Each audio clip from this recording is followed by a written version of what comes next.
Assalamualaikum warahmatullahi wabarakatuh. Yang terhormat Ibu Faris, Kepala Sekolah SD Negeri Kalikopo 2, yang saya hormati Bapak Ibu SD Negeri Kalikopo 2. Pertama-tama mari kita panjatkan puji syukur dari Allah Subhanahu wa taala karena sudah memberikan beberapa kenikmatan, yaitu nikmat sehat, nikmat sempat, sehingga kita semua dapat berkumpul pada siang hari ini. Ya, di sini saya akan memaparkan tentang budaya positif untuk CGP angkatan 11 SD Negeri Kalikopo 2. Nah, di sini langsung saja nih, karena ini sudah siang, mohon maaf mengganggunya waktu Bapak Ibu semua. Yang pertama, budaya positif. Apa itu budaya positif? Pertama,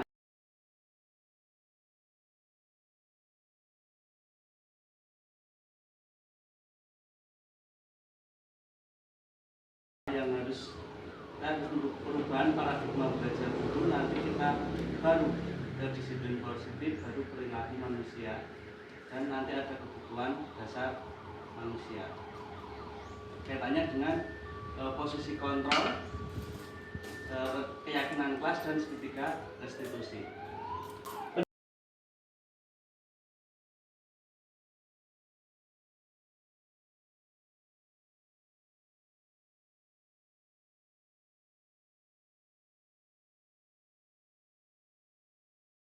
Pendidikan dan pengajaran merupakan usaha persiapan dan persediaan untuk segala kepentingan hidup manusia, baik dalam hidup bermasyarakat maupun berbudaya dalam arti yang seluas-luasnya.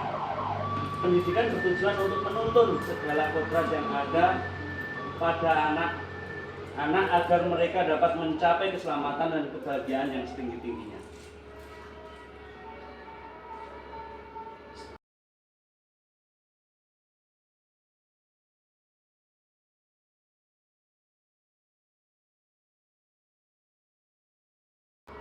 Setuju atau tidak begitu? Yang pertama, hukuman dapat mendisiplinkan anak.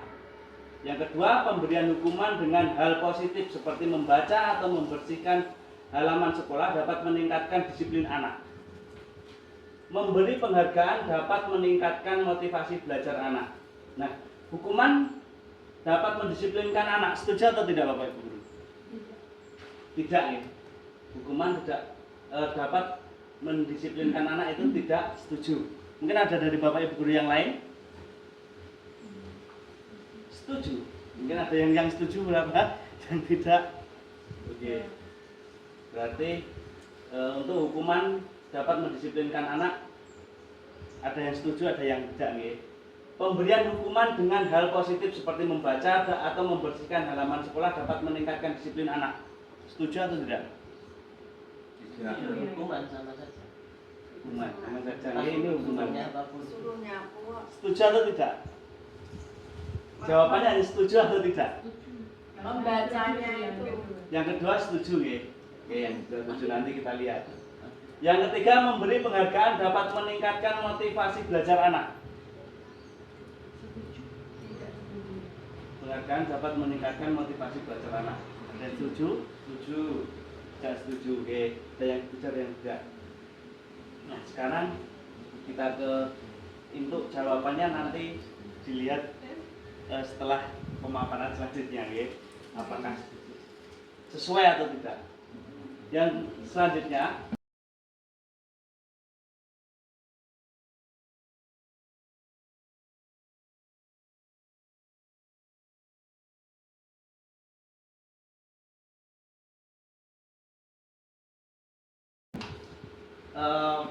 untuk kegiatan ini, paradigma belajar, Bapak Ibu Guru dapat mencari berpasang-pasangan.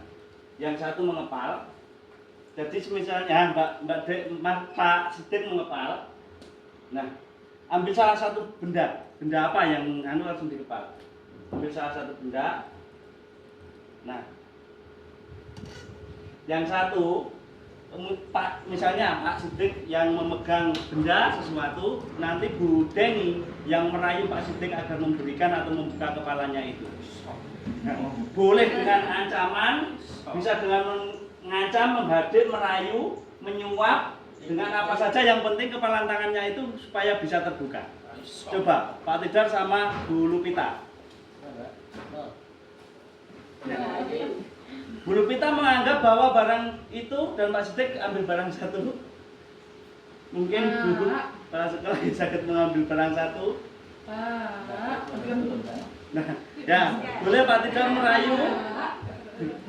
Bagaimana caranya agar kepalan atau benda berharga itu dibuka oleh Bu Lupita dan bisa diberikan oleh dapat dari Pak Tidar atau Bu Deni. Coba rayu Bu Deni atau Pak Tidar. Boleh dengan mengancam atau dengan menghadik. Bagaimana caranya supaya kepalanya itu dibuka? Boleh kan?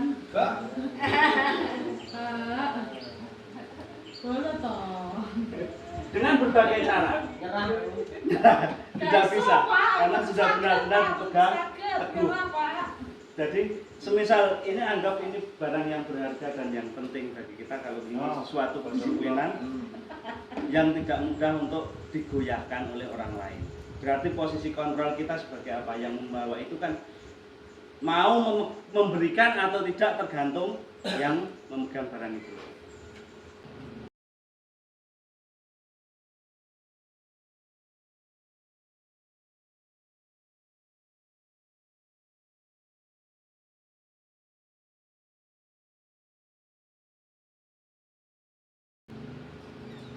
Sesungguhnya siapa yang memiliki kontrol itu, atau yang memegang atau yang meminta tadi. Semisalnya yang meminta tadi bisa merubah kepalan tadi, berarti yang mengontrol siapa? Yang meminta. Yang meminta kan bisa mengontrol agar memberikan apa yang sudah dipegang. Tapi semisalnya yang memegang itu tidak memberikan, berarti yang memegang posisi kontrolnya siapa? Yang memegang. Berarti posisi kontrol itu tergantung bagaimana situasinya, atau bagaimana kita mengendalikannya. Nah, yang pertama stimulus respon. Kita mencoba mengubah orang agar berpandangan sama seperti kita. Mengubah pandangan. Nah, teori kontrolnya kita berusaha memahami pandangan orang lain tentang dunia. Perilaku buruk dilihat sebagai suatu kesalahan. Ini stimulus responnya. Nah, sebetulnya respon kontrolnya, semua perilaku itu memiliki tujuan.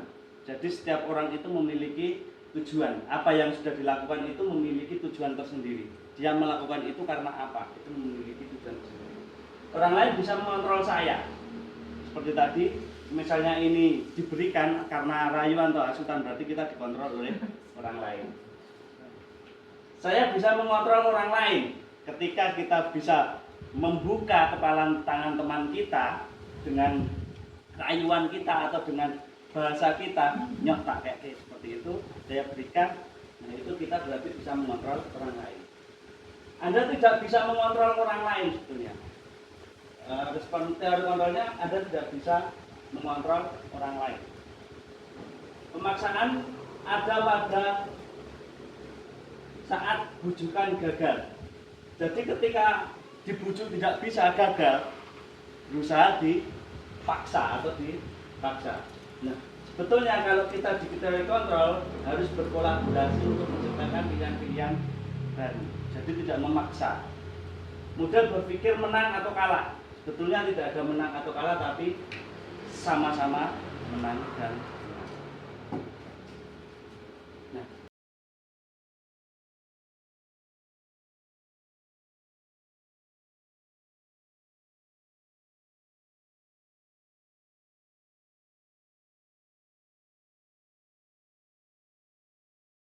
disiplin dari bahasa Latin yang artinya belajar. Disiplin diri membuat orang menggali potensinya menuju sebuah tujuan, apa yang dia hargai. Namun dalam budaya kita, makna kata disiplin telah berubah menjadi sesuatu yang dilakukan seseorang pada orang lain untuk mendapatkan kepatuhan. Jadi disiplin yang sudah membudaya di kita ini bukan lagi suatu belajar atau sesuatu yang dihargai, tapi sudah menjadi cara untuk membuat orang itu lebih patuh.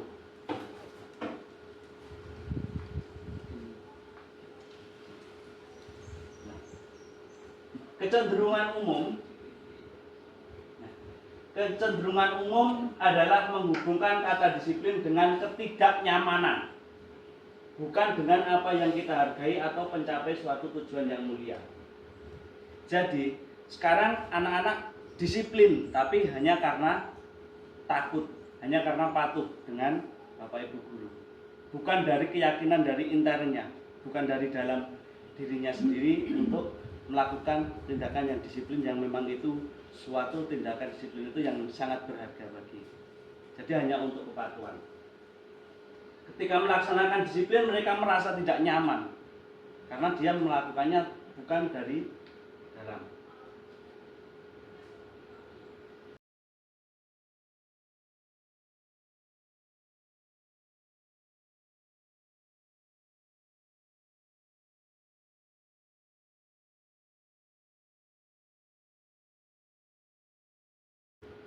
Di mana ada kemerdekaan, disitulah harus ada disiplin yang kuat.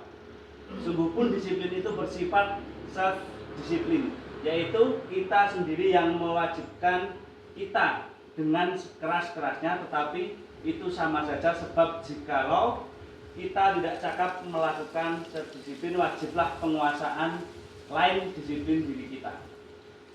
Dan peraturan demikian itulah harus ada di dalam suasana yang merdeka. Jika tidak memiliki motivasi internal, maka kita memerlukan pihak lain untuk mendisiplinkan kita atau memotivasi eksternal. Jadi ketika kita tidak bisa mendisiplinkan diri dari dalam, kita perlu membutuhkan orang lain atau mungkin bisa atasan untuk mendisiplinkan kita. Pada faktor eksternal atau motivasi eksternal.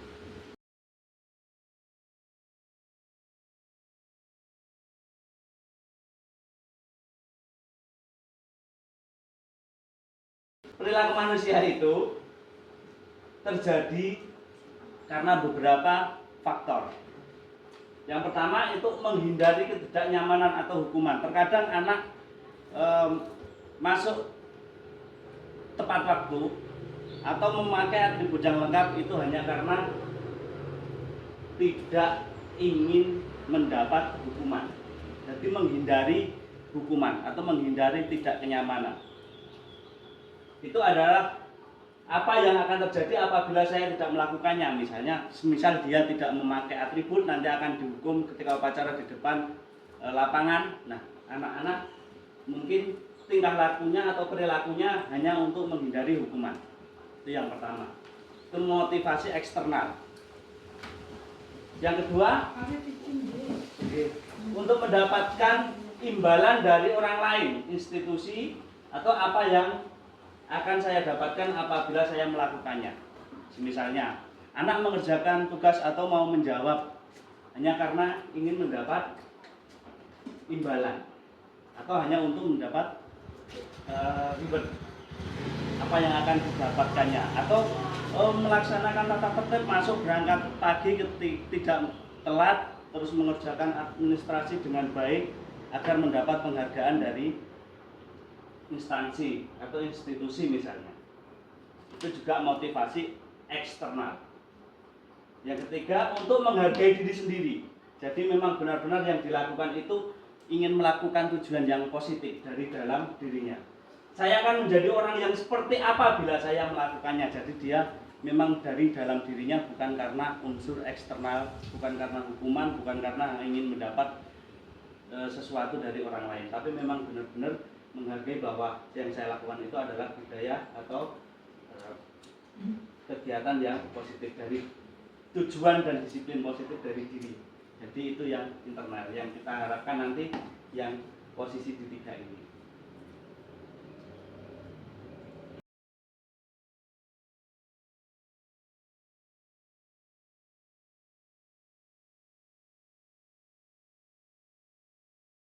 Merdeka menurut Ki Hajar Dewantoro, merdeka itu artinya tidak hanya terlepas dari perintah, akan tetapi juga cakap buat memerintah.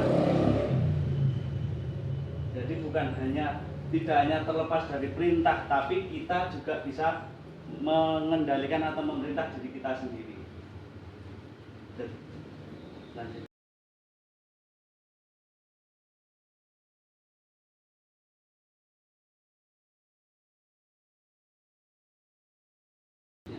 kebutuhan dasar manusia itu ada 5. Yang pertama bertahan hidup. Ini kaitannya dengan fisiologi, yaitu tentang makan, kebutuhan minum agar bisa bertahan hidup. Terus yang kedua, kebutuhan kasih sayang dan rasa diterima.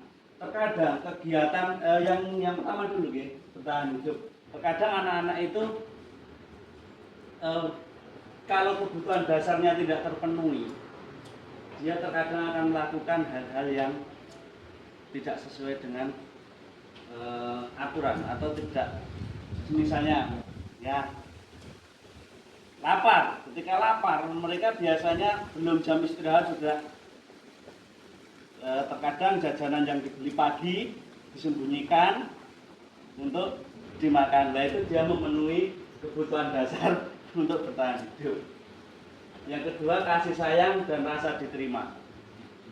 Terkadang manusia ya mungkin kalau di SD belum ya, tapi merasa diterima itu juga ada, harus dan wajib merasa diterima. Yang realnya terkadang merasa tidak diperhatikan di rumah itu juga akan mempengaruhi ketika dia belajar di sekolah.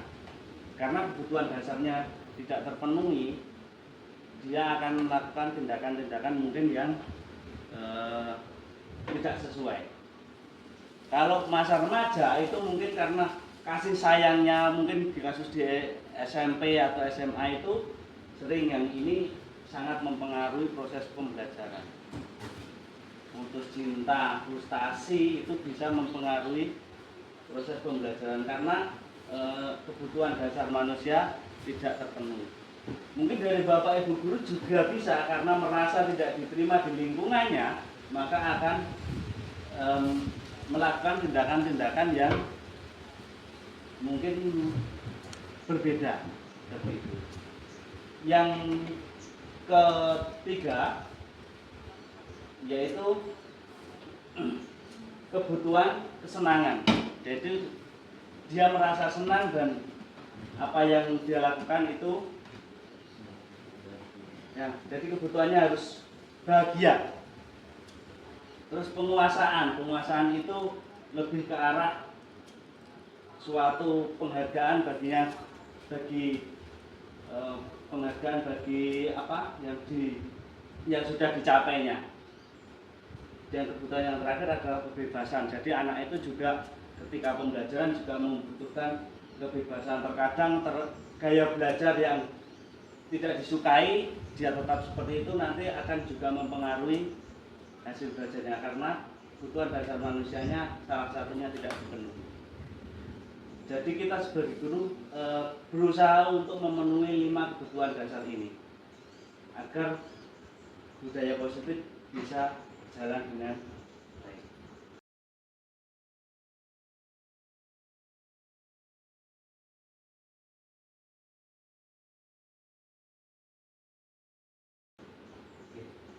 Posisi kontrol restitusi. Jadi di mana posisi kita sebagai guru saat ini?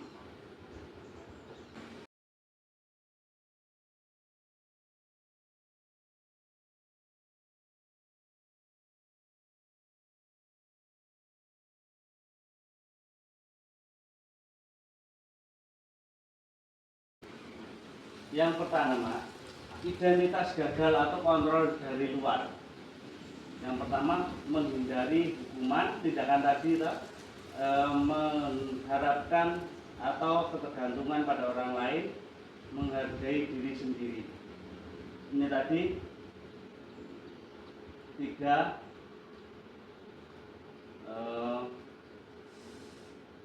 maaf lah 4 Iya.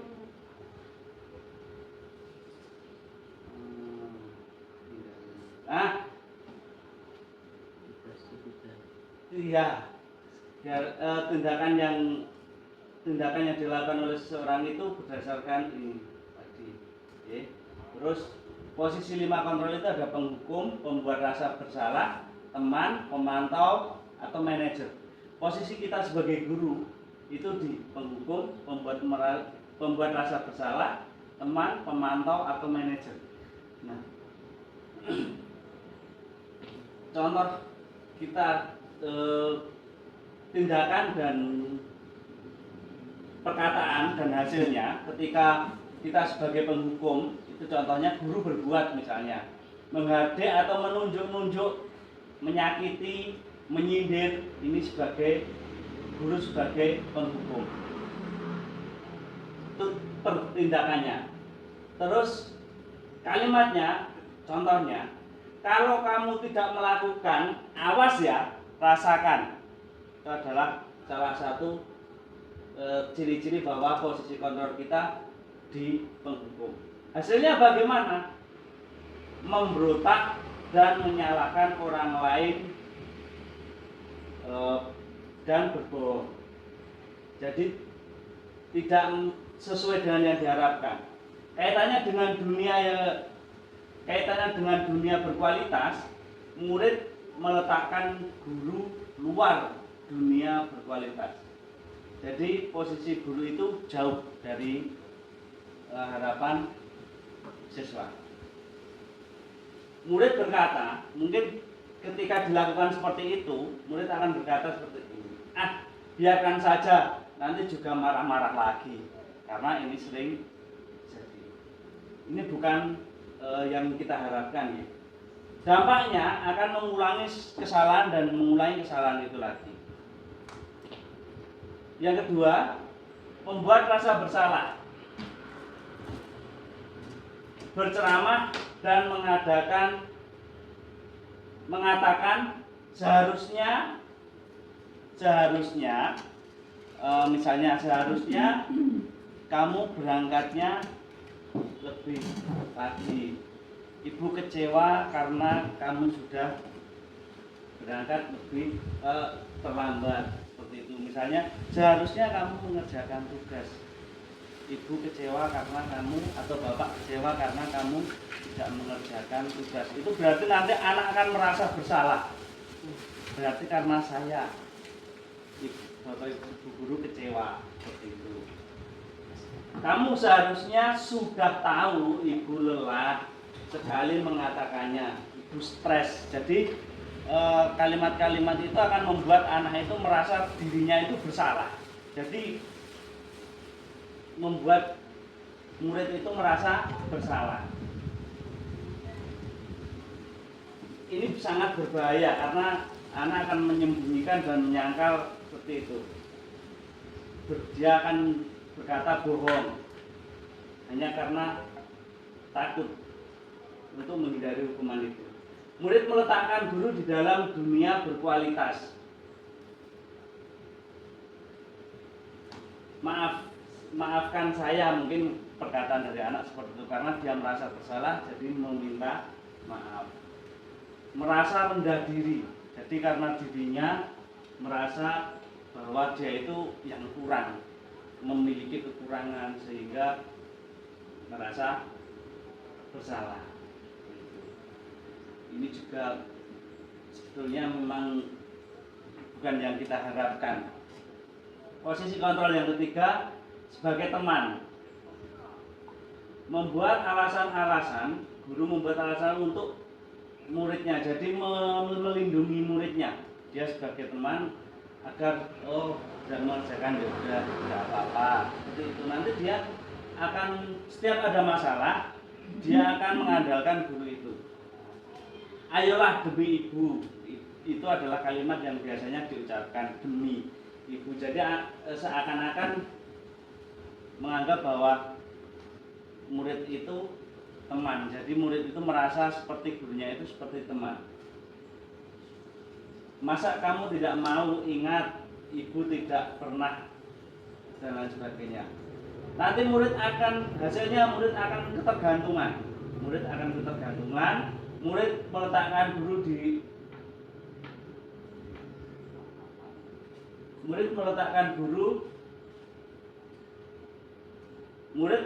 guru sebagai orang yang sangat penting di dunia berkualitas. Jadi bagi murid, guru itu sangat penting. Saya pikir bapak dan ibu suatu saat ketika murid mengalami itu dan bapak ibu guru tidak bisa membantunya, saya pikir bapak atau ibu saya teman saya ternyata begitu. Jadi ketika anak itu mengalami kekecewaan karena tidak sesuai harapan dari dirinya, bahwa berharap bahwa bapak ibu guru bisa selalu membantu, tapi ketika tidak bisa membantu, dia akan merasa seperti ini. Ternyata tidak sesuai dengan harapannya. Nanti akan membuat anak itu, dampak pada murid itu akan menjadi lemah, tidak mandiri dan tergantung.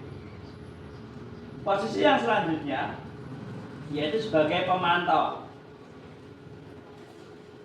Guru akan berbuat menghitung dan mengukur. Jadi setiap kegiatan anak itu atau kesalahan anak itu akan diukur berdasarkan peraturan misalnya. Apa peraturannya? Misalnya tidak memakai atribut lengkap di hari Senin. Apa peraturannya? Tidak memakai sepatu yang sesuai. Apa peraturannya? Jadi selalu memantau dan disesuaikan dengan peraturan. Menyesuaikan diri bila diawasi. Jadi selanjutnya kaitannya dengan murid dengan dunia berkualitas, murid meletakkan guru peraturan dan hukum di dunia berkualitas. Jadi guru itu hanya menegakkan peraturan saja. Berapa banyak bintang yang saya harus peroleh, berapa halaman yang harus saya tulis. Mungkin murid yang berkata sampai seperti itu. Dampaknya pada murid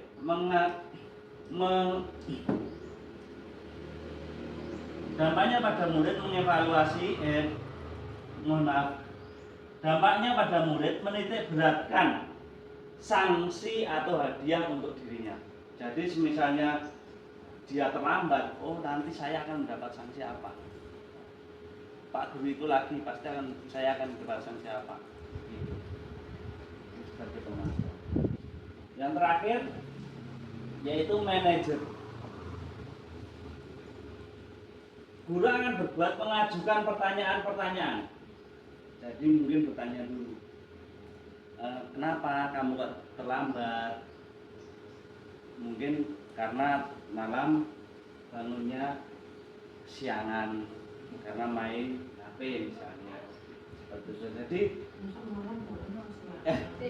tidurnya kemalaman, tidurnya kemalaman, bangunnya jadi kesiangan seperti itu. Jadi jadi kita bertanya lagi apakah ini sesuai dengan keyakinan kelas kita misalnya. Oh belum misalnya. Jadi apa yang harus kamu lakukan ketika kamu mengetahui bahwa itu salah? Jadi lebih ke arah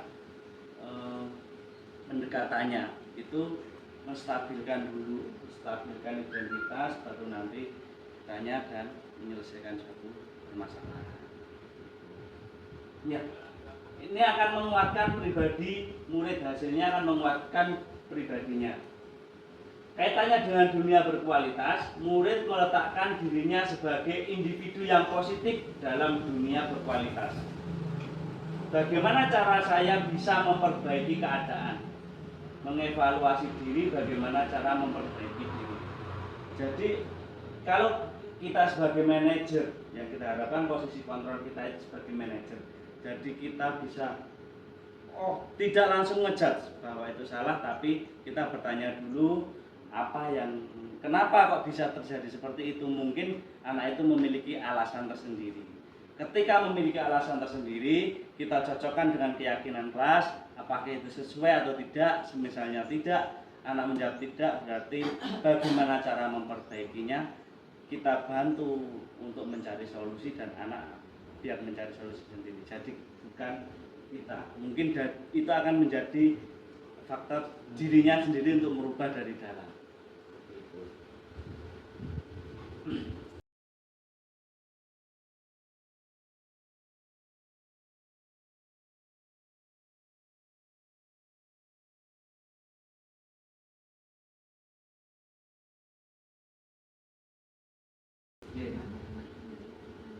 Nah, ini saya kecewa sekali dengan kamu. Ini membuat kecewa sekali. Saya kecewa sekali dengan kamu. Itu akan membuat orang merasa bersalah. kamu tidak pernah benar melakukannya. Nah, ini sebagai penghukum. Ayolah, lakukan demi ibu atau bapak. Ini sebagai benar. Apakah kamu mau mendapatkan stiker bintang hari ini? Nah, ini sebagai pemantau. Bagaimana kamu bisa menyelesaikan masalah ini? Ini sebagai manajer. Bagaimana kamu bisa menyelesaikan masalah ini tanpa nada yang tinggi, tapi dengan nada yang bagaimana kamu bisa menyelesaikan masalah ini? Kamu selalu yang paling terakhir. Ini juga penghukum kalau ada pertanyaan seperti ini.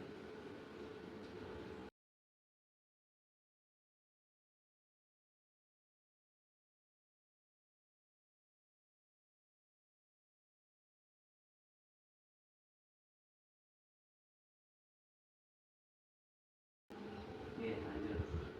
Penghukum itu dengan nada tinggi, bahasa tubuh, mata melotot, jari menunjuk atau menghardik. Terus membuat merasa bersalah itu nadanya melas atau halus, sedih. Bahasa tubuh merapat pada anak, lesu. Jadi merasa biar lawan bicara kita itu merasa bahwa dia itu salah. Teman itu nadanya ramah, akrab, bercanda dengan bahasa tubuh, ramurit mata dan senyum jenaka. Pemantau nada suara datar, bahasa tubuh yang formal. Kalau manajer itu nada suara tulus, bahasa tubuh tidak kaku dan mendekat pada murid.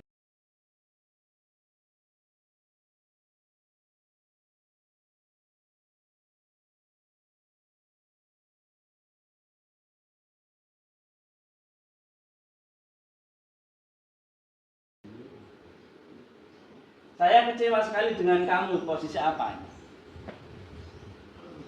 Bapak Ibu, kalau ada kalimat saya kecewa sekali dengan kamu, berarti apa? Hukum atau merasa bersalah? Membuat rasa bersalah. Gitu, membuat rasa bersalah. Ibu kejar aku kalau ibu guru sayang aku. Ini kebutuhan apa yang harus dipenuhi? Aku hebat, bisa bikin ibu guru kejar aku. Kebutuhan apa?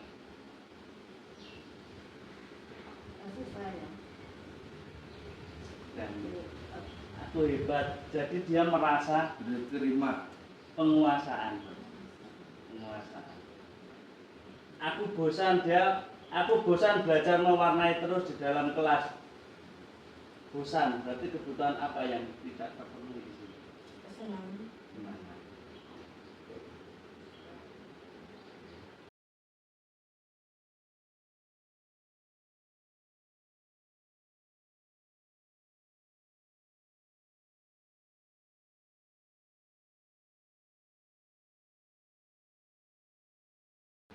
Keyakinan kelas. Mengapa kita memiliki peraturan yang harus menggunakan helm jika mengendarai kendaraan roda 2? Mengapa kita memiliki peraturan 3M, menggunakan masker, mencuci tangan, dan menjaga jarak 1,5 meter? Mengapa kita memiliki peraturan harus datang tepat waktu saat mengikuti pelatihan? Untuk mendukung motivasi intrinsik kembali ke nilai-nilai atau keyakinan-keyakinan lebih menggerakkan seseorang dibandingkan mengikuti serangkaian peraturan. Jadi, keyakinan kelas itu lebih dari dalam atau intern, bukan hanya karena takut dihukum dan hanya ingin mengikuti aturan sesuai saja.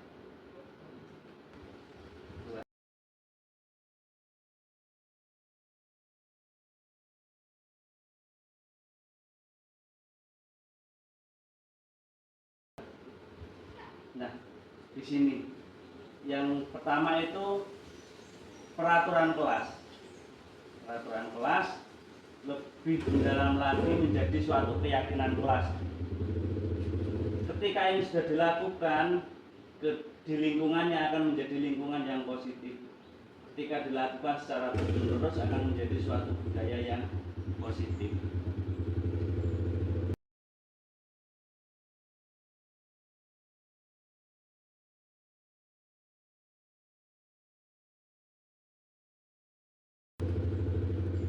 Kesepakatan kelas kami guru dan murid saling menyayangi, saling kesepakatan juga datang tepat waktu, mengucapkan salam, menjaga kebersihan sekolah, berdoa sebelum dan sesudah kegiatan, aktif dalam pembelajaran, tertib. Kami murid yang semangat belajar, kami murid yang peduli dengan teman.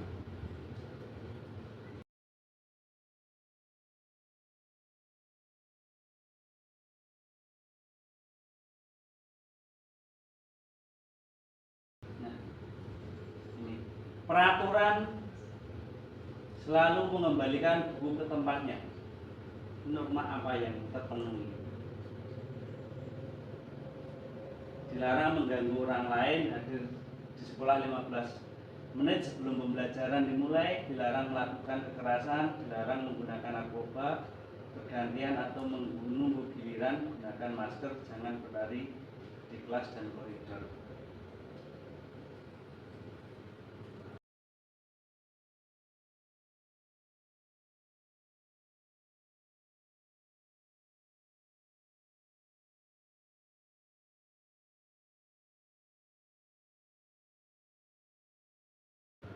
Bertanggung jawab, menghormati, dilarang mengganggu orang lain, ini adalah menghormati orang lain. Hadir di sekolah 15 menit sebelum pembelajaran dimulai, itu menghormati orang lain dan berkomitmen.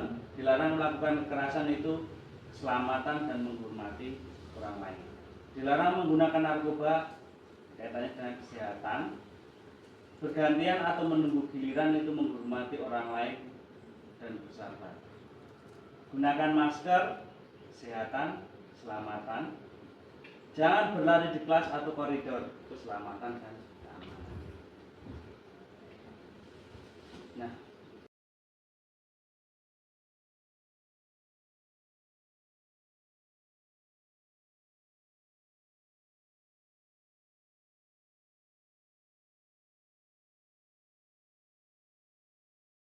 segitiga restitusi. Ketika anak melakukan kesalahan, itu ada 3 langkah yang harus dilakukan.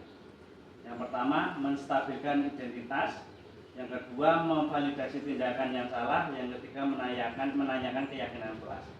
Jadi ketika anak datang terlambat atau melakukan tindakan yang tidak sesuai, datang terlambat, kita tanya dulu alasan mereka.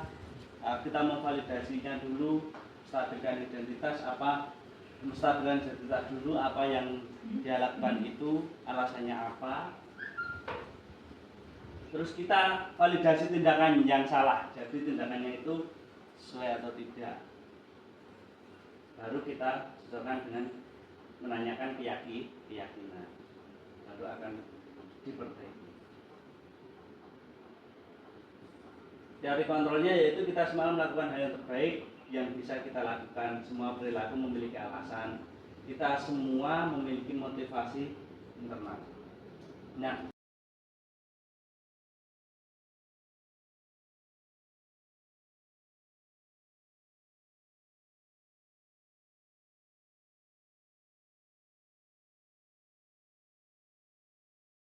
ini segitiga restitusi, yaitu yang pertama menstabilkan identitas, yaitu setiap orang pasti pernah melakukan kesalahan. Jadi tidak menyalahkan, meskipun dia salah tidak menyalahkan, meskipun terlambat melanggar peraturan tidak menyalahkan, tapi kita tanya dulu alasannya.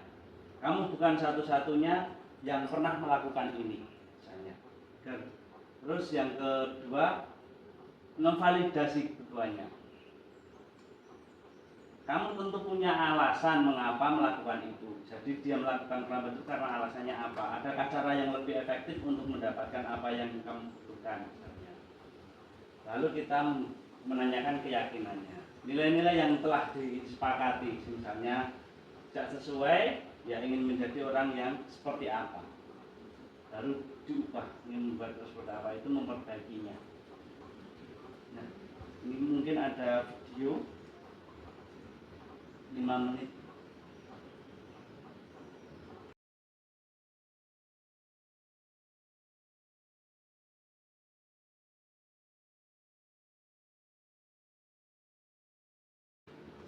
tentang penerapan restitusi.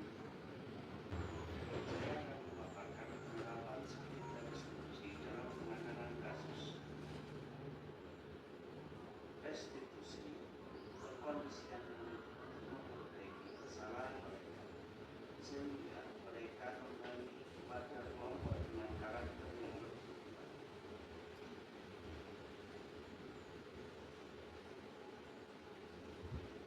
Ada 3 langkah restitusi yang harus dilakukan untuk menciptakan disiplin yang positif, antara lain: pertama, menstabilkan identitas; kedua, validasi tindakan yang salah; ketiga, menanyakan keyakinan.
Saya ini tadi ada 2 kasus. Yang pertama itu terlambat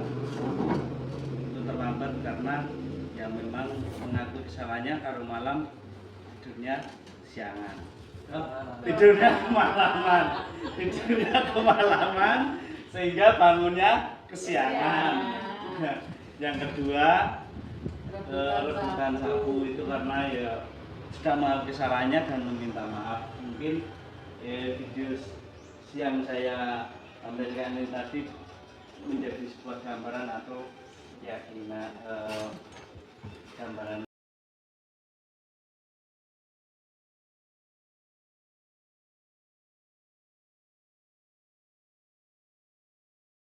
untuk kita semua. Biasanya ada kutipan dari yaitu ngelmu itu kelakuannya kanthi laku dari Paku Buwono keempat, yaitu dari dalam surat Ulang Rek, yang berarti bahwa ilmu itu baru dapat dipahami dengan sebenar-benarnya melalui penerapan dalam tingkah laku atau perbuatan. Jadi ilmu itu benar-benar bisa dapat dipahami ketika sudah menerapkan di tingkah laku dan perbuatannya.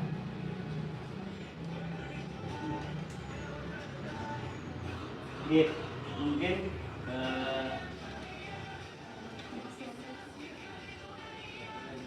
itu dari saya.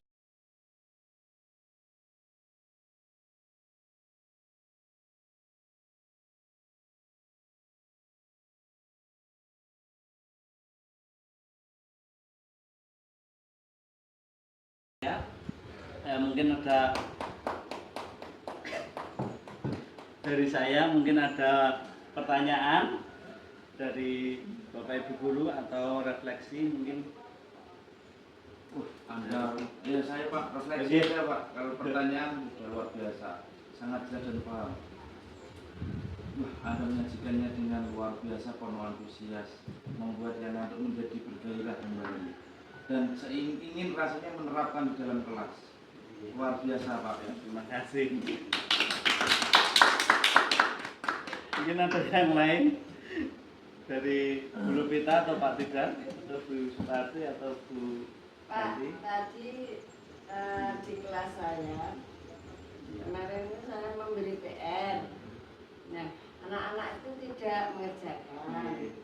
Nah, terus tidak mengerjakan, lalu saya tidak mengerjakan tidak apa-apa, tapi lain kali dikerjakan. Itu salah apa betul? Sebetulnya ditanya dulu tidak mengerjakannya karena apa? Nah, mengerjakan karena apa? Pasti kan punya alasan. Nah, setelah tidak mengerjakan PR, kan kita sudah membuat keyakinan kelas kita. Kalau tidak mengerjakan PR, apakah itu sesuai dengan keyakinan kelas?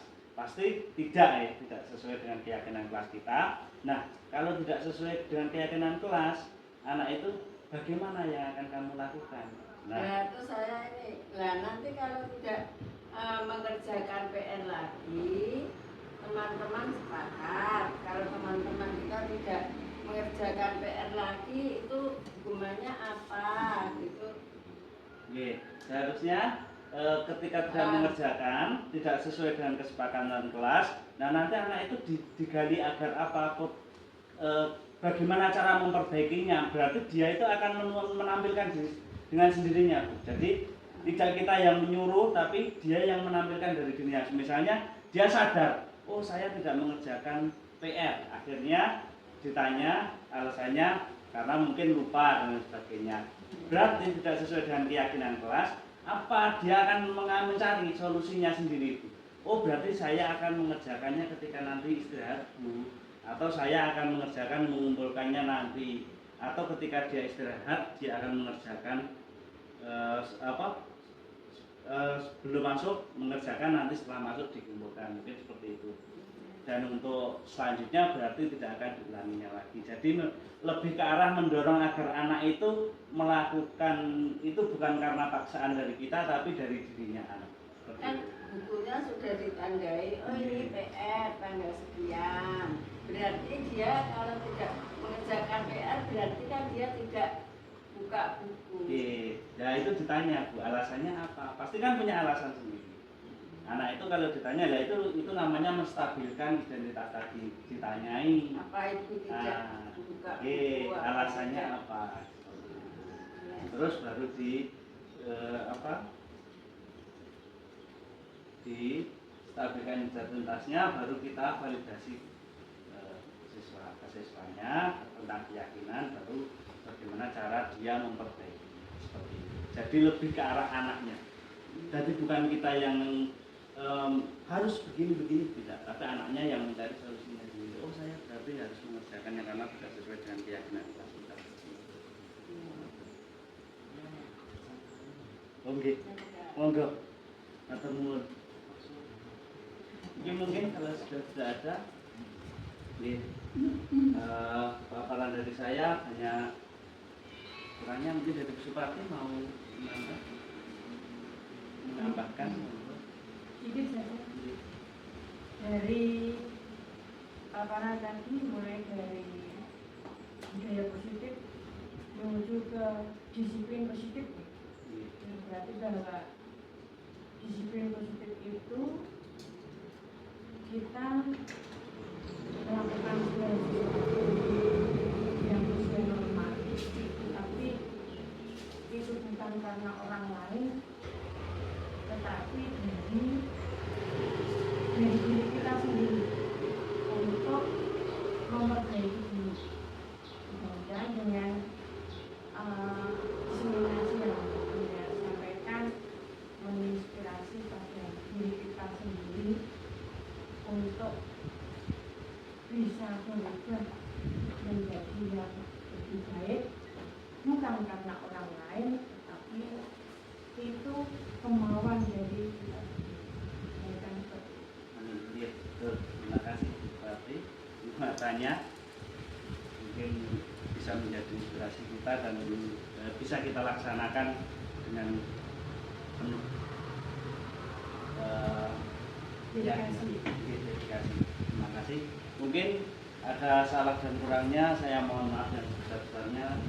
Assalamualaikum warahmatullahi wabarakatuh.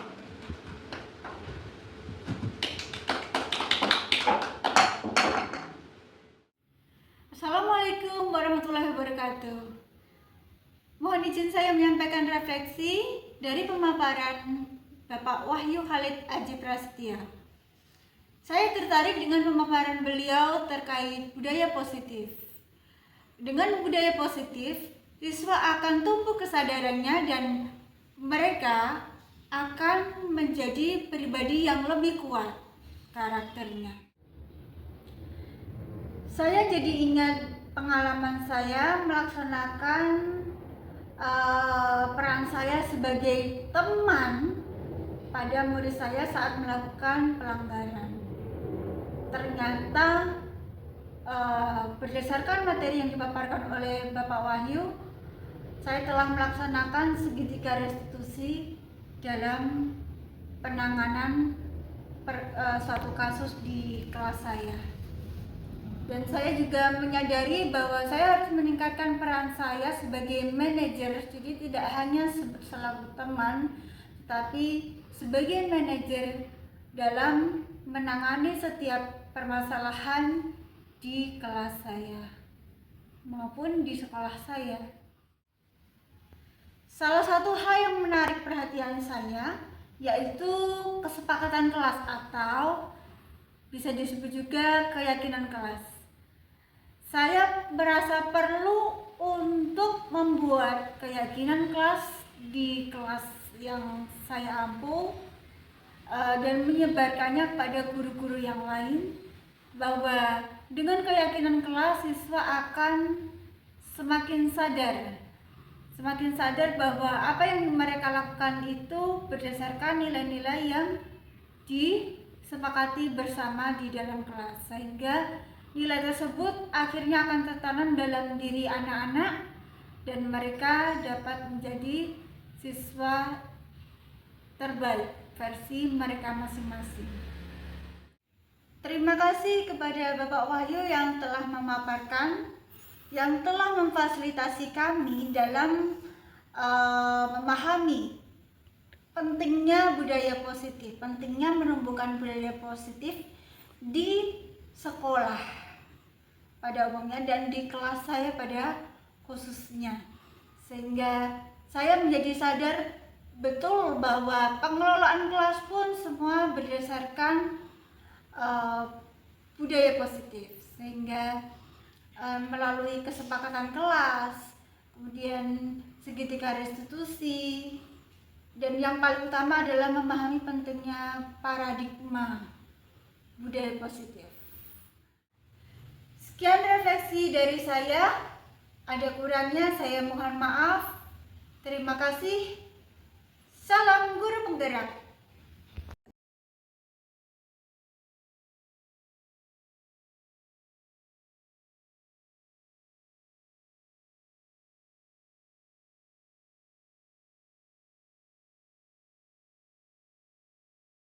Salam dan bahagia, saya Wahyu Khalid Aji Prastio, calon guru penggerak angkatan 11 dari SD Negeri Kalikobok 2, Kecamatan Tanon, Kabupaten Sragen, Jawa Tengah. Saya akan memaparkan penerapan segitiga restitusi dalam penanganan kasus. Restitusi, pengkondisian murid untuk memperbaiki kesalahan mereka, sehingga mereka kembali kepada kelompok dengan karakter yang lebih kuat.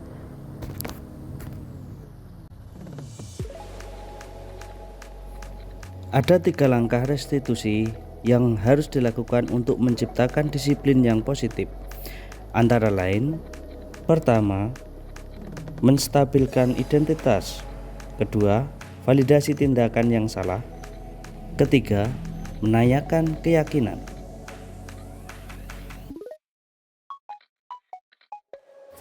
Waalaikumsalam. Ya, dulu. Datangnya terlambat. Karena semalam tidurnya kemalaman. Gak apa-apa. Seseorang itu memang terkadang bisa melakukan kesalahan. Jadi, apakah tidur kemalaman terus akhirnya menjadikan kamu berangkatnya kesiangan, terlambat? Itu apakah sesuai dengan keyakinan kelas? Ya, tidak sesuai. Kalau tidak sesuai, apakah Reki mau memperbaikinya? Bagaimana caranya untuk memperbaiki? Itu di awal. Terus ditutup di awal ya, ini di awal. Siapa lagi? Malam. Malam. Jadwal. Terus lagi. Bangun lebih pagi. Dan saya tidak mengulangi lagi. Terus ya, untuk hari ini bisa langsung mengikuti teman-temanmu yang sudah memulai pembelajarannya. Besok jangan ulang lagi dan karena lebih ya. Dan bisa kembali ke tempat duduknya.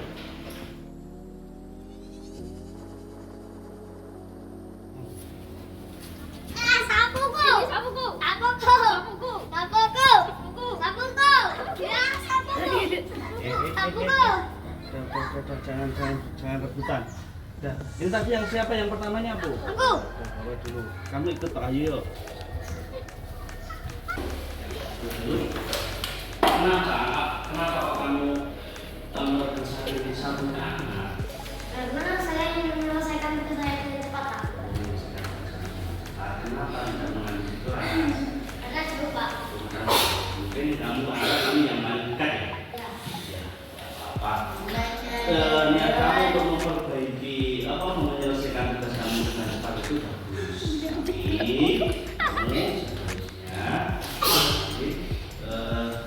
sapu di depan.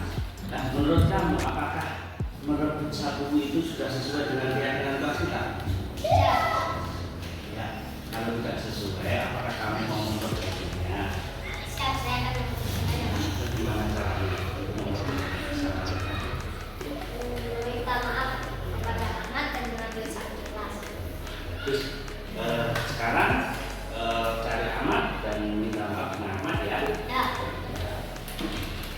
Maaf ya, Mat ya. Tak rebuat sapu ya. Dah.